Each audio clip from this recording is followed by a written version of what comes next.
This video is a just recording to show the an animation exercise to introduce a little bit of a planning and creation of animation following a storyboard.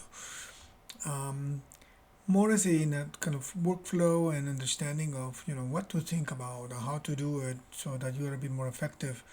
I have this idea here where I have my character, my robot coming into place. He's called by somebody. He slams on his brakes. He returns, looks at the camera, looks back. Then in the second page here, looks at the camera one more time, and then he returns to where he came from. Very basic idea, divided and 8 frames right now, 8 different moments that I'm going to break up in my scene. So I'm going to start from using an environment here to generate my animation. So actually I'm going to use my reference in my environment in an empty scene. I have my project already set in a specific order, and I'm going to create a reference so that I'm not going to be having that file that I'm bringing in here as part of my file, so I can remove it later on. So I'm going to create a reference. References are ways to bring objects in a scene but still maintaining the separation from the scene. That way I can again remove them or go back and fix the file if needed. Alright, so there is my folder, my window here, and I'm gonna go and look for my actual Toy Story placeholder set. So I'm gonna just create a reference location right there. So this image says 30 frames per second, the one is imported, but I'm not going to worry about that. I'm just using my set, so I'm gonna go and look for my environment right there. You make sure you're working 24 frames per second here in your animation. Okay, and I'm going to now reference my rig to work on it as a reference.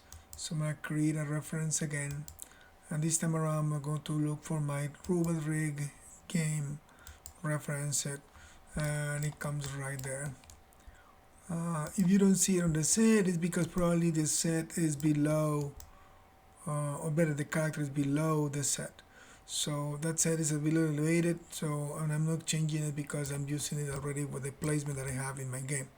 So I'm going to bring my character up to the location where he's going to be animated.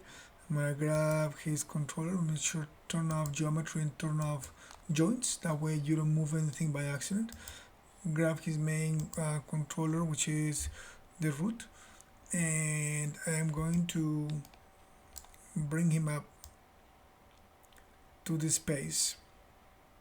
Position him where he is going to be right in contact with the ground for now. Okay, and he is fit already to fit one of those boxes. As we said, animation is going to be him going into one of those boxes, or space will take place in one of those boxes. So here is my animation. This is my space. He's really riding a long distance there. So I'm going to focus here mainly in this area where he is going to be animated. So, and I go back to my storyboard, and in my storyboard I'm going to say, okay, well, he comes in, something happens, calls his attention, and then he just stops and slams on his brakes and he's thrown forward. So I'm going to do a quick sketch here, but I'm going to go and create a camera, and that way I can lock my camera and I can look through that camera. I create camera 1. Again, that camera won't make it into my game, but I'm going to use it as a way for me to visualize my scene. I'm just zooming out of my scene here, looking for my character, and I'm going to just say this is my area where I'm going to focus on his animation, and I'm going to lock my camera right there. Click on my little lock, that way my camera cannot move. I know the game can move the camera, but at least this way I can keep track of my blocking a bit more easily. So we say he comes in from the outside and then slams on his brakes. And I am always a big believer of planning animations. I'm gonna use my increase pencil tool to start planning my animation. I'm gonna put my frame one. He's coming probably from outside somewhere there, so I don't see him in frame. I'm gonna just go and put a little guy. He's coming here. He's going to slam his brakes and then get back somewhere here on the third, so I have a chance to see him still within my frame of view. So my frame one is going to be outside of frame, and I'm going to say, okay, he's coming relatively fast, so I'm going to let him come in, coming into frame. Maybe he's coming from a very far distance. If you want to make him move from outside of frame, let me just change this to perspective view. So he's gonna have to move really far away since he's coming from outside. That means I'm gonna probably have him at first frame out here outside of the room, and then I'm gonna give him maybe 1-2 seconds. So I'm gonna make him roughly coming into my frame about frame 45. So he's going to do a quick little sketch of him here. Let's see if I can draw it. There it is. And he's coming. My computer's having a little bit of a hard time refreshing there. And so he's coming slightly bent forward. And this is more for me to block my idea of doing his posing and his staging, thinking about principles of animation. What I'm doing right now is my staging, and I'm saying he comes in maybe with his arm bent, right? And then I'm gonna say maybe a few frames later, maybe say 15 frames later, then he arrives to what I have him right now. And I'm going to say he's going to anticipate something's happened. He's going to anticipate, he's slamming on his brakes, right? And then something like that. And then I'm going to say he's going to slam forward. Let me give him other 10 frames so he skids a little bit, and then he is thrown forward.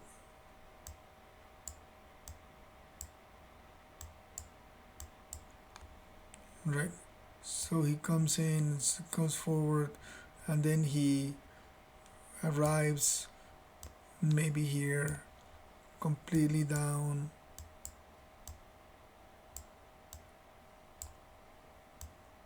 And this is my basic blocking, my idea of happening. Probably timing won't be precise, it's not precise, I'm just kind of guessing my timing. So when I play back, he comes from outside, arrives, slides quickly, just does that. I'm gonna let him hold for, let's say, about half a second there, so he's kind of recovering from his arrival there before he goes up.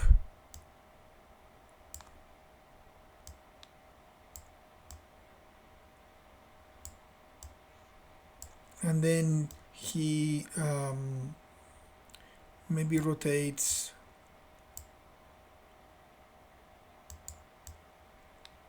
to look at the camera. I'm gonna try to do this blocking of this section, which is my first segment there. Right, so that's pretty much what he does. I'm just gonna play that back quickly. So he comes in from the outside, he arrives, frames, brakes, slams forward, and then go back and look at the camera. So it feels a bit rushed at the end, I think. But you know, this probably will have a little bit more of time there for him to hold his position there before looking to decide there. Okay, so I'm gonna give it like 130 frames for now, but most of it won't be you know, action in the camera, will be just from frame 45 and forward. So very important to do this analysis, this kind of blocking. Even if your timing isn't right, you are thinking what you feel your character is going to be doing. You know, very scratchy, this is only for yourself, you're not showing this to anybody. You just having a sense of thinking what are the poses, thinking that he's anticipating, thinking that he's slammed forward, thinking that he arrives there, he has to recover, then he goes up, all right, holds there and goes up, and then he turns, right, and then he turns to look around. So it is that thought, the process, that makes it very, very possible for you to go and animate. So I'm gonna go and try to replicate that. Hopefully, my character will be okay. He's a reference, so that will make my life easier in case the rig doesn't hold or fails or something. So I'm gonna go in my frame one. I'm gonna push him outside of frame, and then I said in from 45, he's going to come in and be placed right there. Right. So put a keyframe on it. Press S on your keyboard. Put a keyframe on it. Right.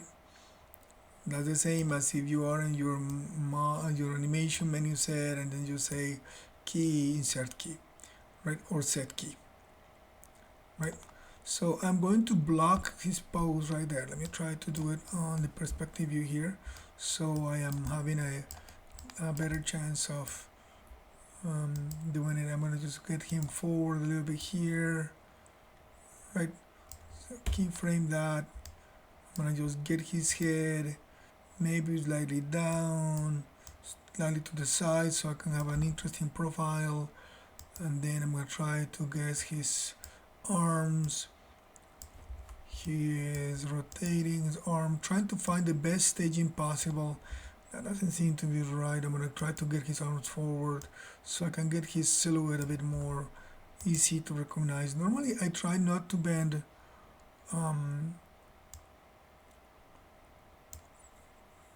all the controls at once, all the rotation at once, but in this case it seems to be doing the job there. Again, you're trying to think of your profile here, so your audience can easily see his position. On the other side, I'm going to try to do the staging of his arm a bit more easily. Maybe bend it down a little bit, and maybe bend the other one up and out there, so that makes it a bit easier for me to see his arrival there. One thing that I ignored that I want to do now, because I don't want to be looking at his timing, I want to be distracted, I want to be looking at his posing. So I'm going to change from, I'm going to right click on my timeline, I'm going to say enable step preview. By enable step preview, I will be able to see only the keyframes that the poses that I have with him. I lost my highlight here of where I have my frames. There they are. So I'm gonna just get rid of it. So my frame 60 is where I said he could be on the second pose. So I'm gonna go and slightly move him forward. I'm not animating the rotation of the wheel or any of those things yet, because I am caring more about his posing, blocking. Here I'm gonna just actually get the whole character back a little bit, and then I get his head, his torso up a little bit like that, and then again press F to frame him. I'm gonna try to get his arms to do a little bit of that anticipation that I was hoping to get.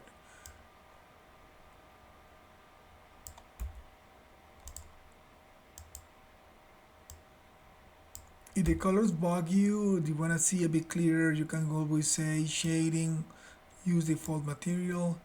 That way you are not confused by the coloring. Now, the other cool thing about this is, if you think about it, that you could be working on rigging, on animating, while somebody else is working on texturing and substance. That's for thinking of team project type of work, which is what the way it is always done. I'm gonna just get this guy on this arm a bit easier, more visible there, maybe a little bit higher.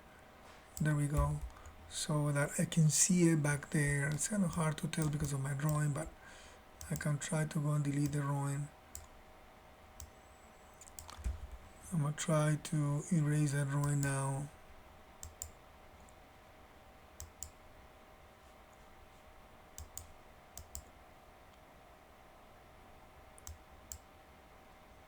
You see that way I can see him a bit more easily. So I have that one right there, and I'm just simply animating the basics. Not everything is receiving keyframe, just certain things. His torso, his main controller, the wheel, and the arms a little bit. I'm gonna just try to reposition the head in this one. So he is kind of like anticipating, so I'm gonna just make him get his head down. I'm not animating details of the antenna or anything just yet. I'm gonna just get his main blocking.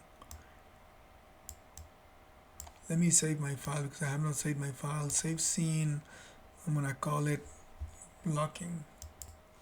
So I'm gonna call it robot animation blocking. Save scene there. Continue. So I have that second pose semi-blocked, and I go and find the third one, which is hopefully here somewhere else. It's in frames 70. So I'm gonna go and continue with my guy here. Notice one thing, because I rotated him, if I have my settings on my tool working with the object, the tool will move upward. So you want to make sure that you're better working on the main controller with world. That way you can continue moving him forward, so he doesn't get off the ground. Sometimes you need to use it as object, but in this case I said, okay, he's going to be slammed forward.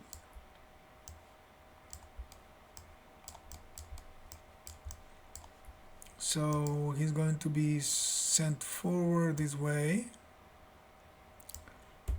and actually I'm going to exaggerate, keep his back actually still back, maybe a little bit forward but not a lot, and get his arms more dramatically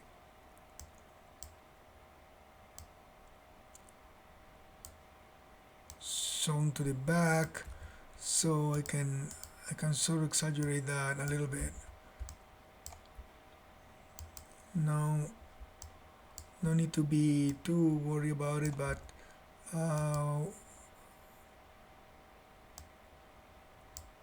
again, trying to get silhouette the best we can. And I'm gonna get his head actually bent backwards too. He's being thrown right now, so you know he's kind of playing with inertia right there. So he's going. Let me see it on the actual angle that my player is going to see it.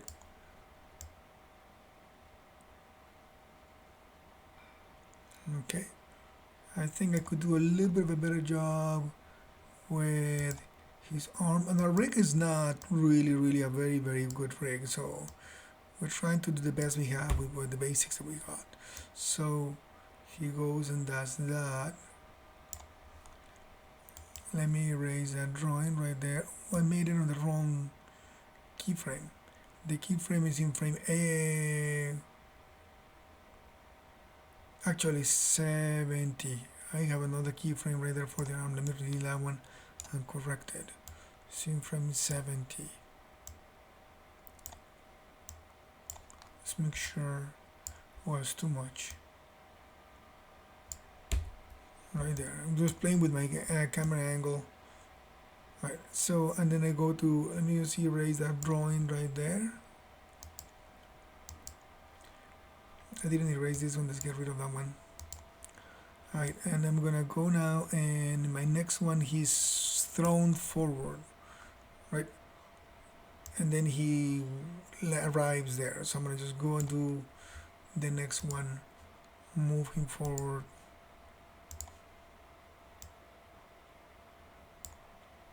Keyframe that, and I'm going to, here he's pushed forward like this, body is pushed forward like that, and actually arms, I'm gonna keep them back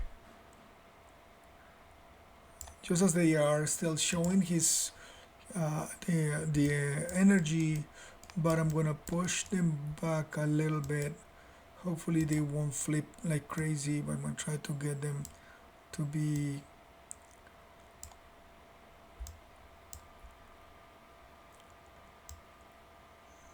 keeping my silhouette there is the main thing. And I'm gonna do this one here too.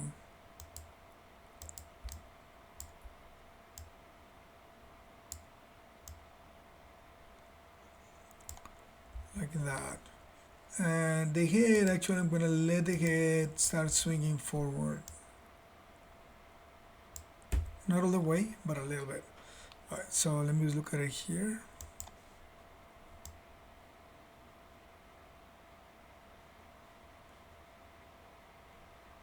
And that's good. And the next one I'm gonna let him arrive, so I'm gonna let him even sink down a bit more.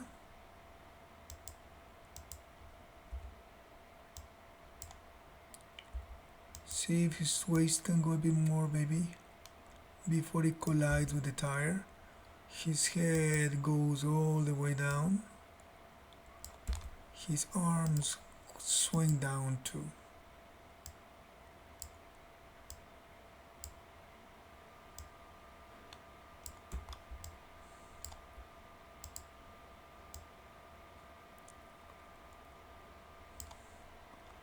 There we go. So let me erase that drawing here.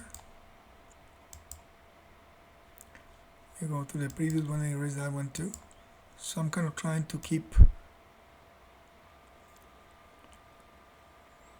you can see that by identifying my posing in my drawing gives me a good guidance for me to block my character. My timing again is not fixed yet, but at least I have a notion of posing. He feels a bit slow, I think,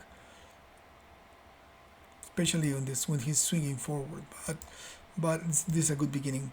So I'm gonna go and get him in the next pose. He stays there, and then he goes back up. So I'm gonna just let him. Maybe I'm gonna hold him. Let's see. He's just recovering. And then he goes back up. I'm going to just actually add a frame here to hold him there for a moment. I might have to modify some of this later, but it's fine. So I'm going to just hold him there for a moment, a keyframing right there. Maybe letting his arms hang there. This was such a big event for him that he needs a little bit of recovery. All right, and then he can rapidly go up.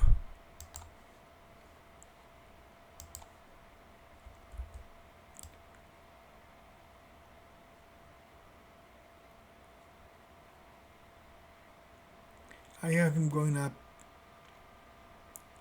here in frame 110.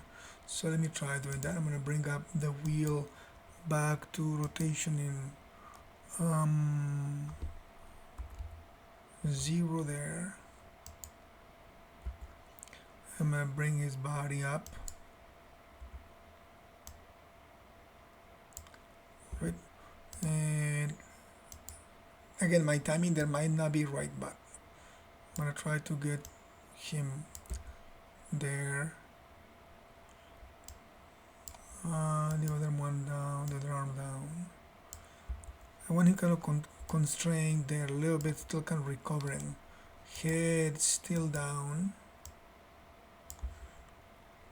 And then I'm gonna go and let him rotate to the camera.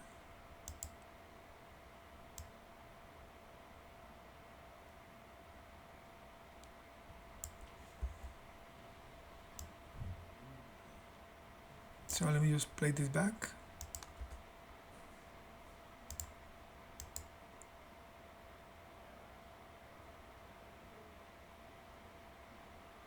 The timing at the end, I think it needs correction. If he feels a bit too tight, get his head higher here.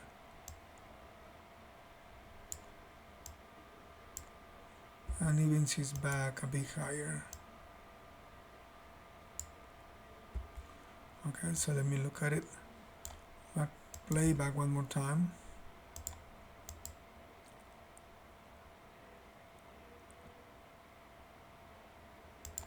Yeah, so I'm gonna get rid of these drawings already. I don't need them anymore. I already have the blocking of my character sort of following. I didn't do the last one, but for now I'm gonna just stop it there. So I'm going to select all my controllers and try to adjust the timing of the last section that I feel is not quite right. So I'm gonna grab his head. I did his arms. I'll do it here in the perspective view. Elbow, shoulder, head, root or waist, and then main. So let me just play one more time here. Comes in, that's okay, he swings forward. I think that he wants to be down there a little bit longer before he goes up. So I'm gonna grab these guys here. I'm gonna move them over. You can move him like that, or you can move him using the Windows animation editors, the dope sheet. And the dope sheet allows you to move keyframe. Everything you have selected shows up here, but you can select the controllers up there. I have something at the bottom that doesn't have keyframe, but I'm going to keyframe those too. So you can now grab all of them here like this, hopefully. If it let me do it. There it is. I have to go over select him completely. So I can now say, okay, he comes in here. Takes a little longer before it goes up. So I'm going to separate these guys here. I'm going to move them over here with my move tool actually. Grab the move tool, middle mouse button, and you can slide it over a little bit longer. I'm going to just try to make it wait a bit longer there. So he comes in, waits, and then he comes back up here before turning. So I'm going to slow this one down too actually. I'm going to just grab and move this one over here, but I'm going to grab, let me change my timing here. I'm going to grab this keyframe, I'm going to right click, copy it, I'm going to say paste it there. So he comes, he gets up, holds, then rotates. I'm going to play back there, see how it does. Again, this is just blocking, so animation can be, when I go through animation, I have a better chance to modify it. Okay, that makes a bit more sense. I think the stopping is a bit slow there, especially when this is going forward, but that gives me good sense. I'm going to just increment and save my file here, and that's our first segment of blocking.